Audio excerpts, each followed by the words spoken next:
Most people who try to budget give up within a month, not because they're bad with money, not because budgeting is complicated, but because the system they chose was too rigid to stick to. Today we're looking at one of the most widely discussed personal budgeting frameworks out there. It is called the 50-30-20 rule, and the reason so many people reference it is simple. It requires you to track just 3 numbers, not every transaction, not every coffee or parking ticket, just 3 buckets. Let's break it down properly. Welcome to Yield Report Daily, where we break down personal finance in plain English. No jargon, no financial advice, just clear education you can actually use. If you are new here, we publish a new video every week covering investing, budgeting, credit cards, and savings, all designed for beginners. Hit subscribe if that sounds useful to you. Now, the 50-30-20 rule. Where did it come from? How does it work? And does it actually hold up in the real world? Let's go through it. The 50-30-20 rule is a budgeting framework that splits your after-tax income into 3 categories. 50% goes to needs, 30% goes to wants, and 20% goes to saving or paying down debt. That is the whole system. No spreadsheet, no app required, no color-coded categories, just 3 percentages. The idea is that instead of micromanaging every dollar you spend, you monitor whether your spending broadly lands within those 3 buckets each month. The framework was widely popularized by a book called All You're Worth, co-written by Senator Elizabeth Warren and her daughter, Amelia Warren Tyagi. Since then, it has been referenced by virtually every major personal finance publication as a starting point for people building their first budget. The reason it has stuck around is because it is forgiving enough to work in real life, where not every month looks the same. The first bucket is 50%, and this covers your needs. These are the expenses you genuinely cannot avoid without major consequences: rent or mortgage payments, utilities, electricity, water, internet, groceries, transport to work, fuel, public transit, car insurance, health insurance premiums, and minimum repayments on any debt you carry. These are not optional. If your needs category is regularly eating up more than 50% of your take-home pay, that is a signal worth paying attention to.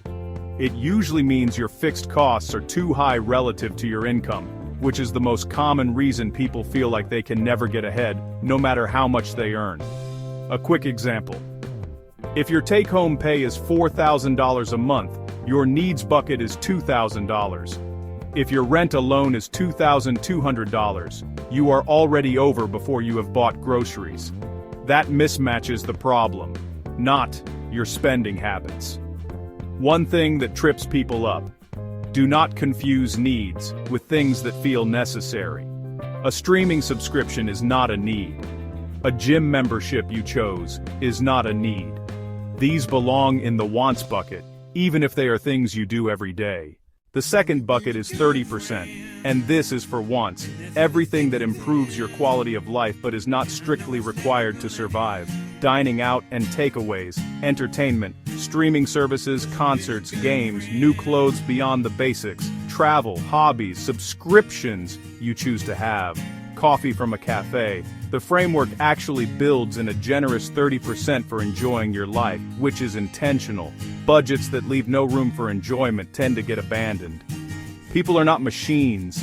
If every dollar is accounted for and nothing is left for living, most people simply stop budgeting. So the 30% is not a guilt category. It is a realistic one. The challenge is being honest with yourself about what belongs here versus in the needs bucket. A mobile phone plan is a need. Upgrading to the newest model every 12 months is a want. Groceries are a need. A weekly restaurant dinner is a want. The line is not always obvious, but the rule of thumb is this: if you could cancel it tomorrow with no serious consequence to your work, health, or housing, it is a want. The third bucket is 20%, and this is where financial stability actually gets built.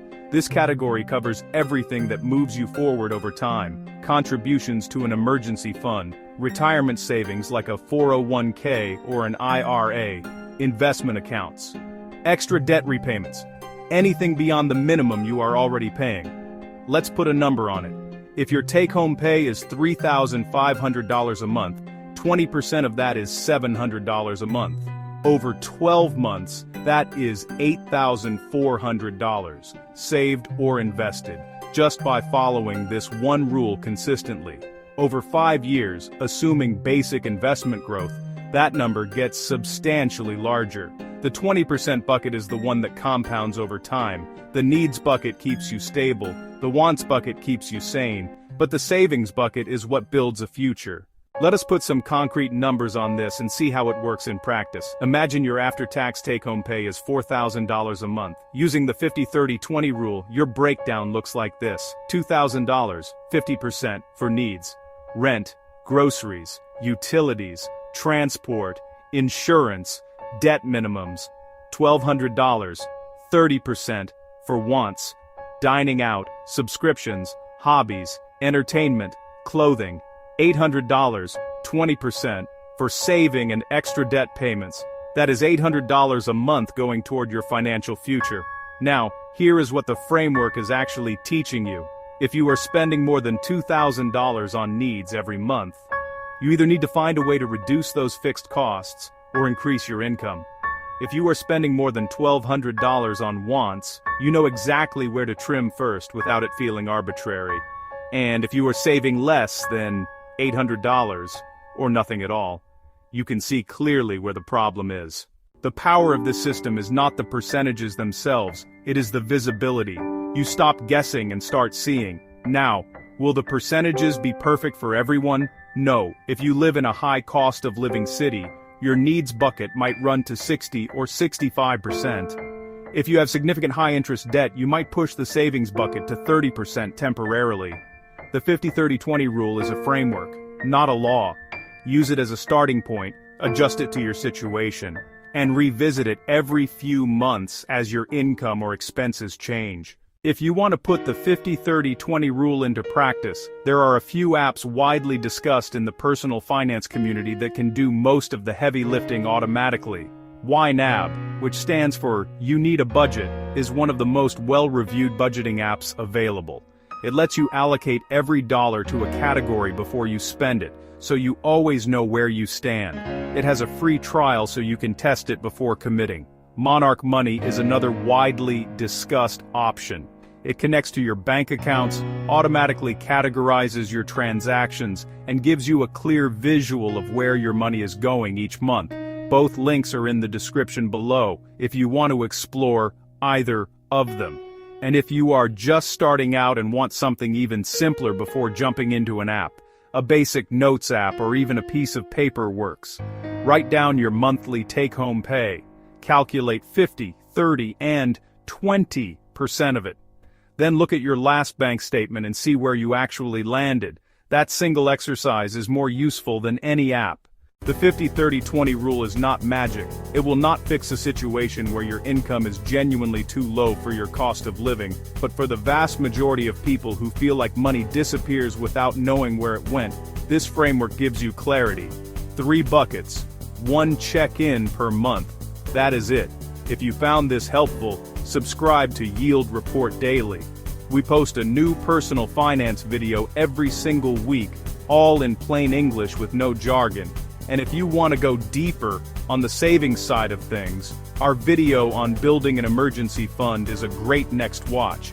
Link in the description and on screen right now. See you in the next one.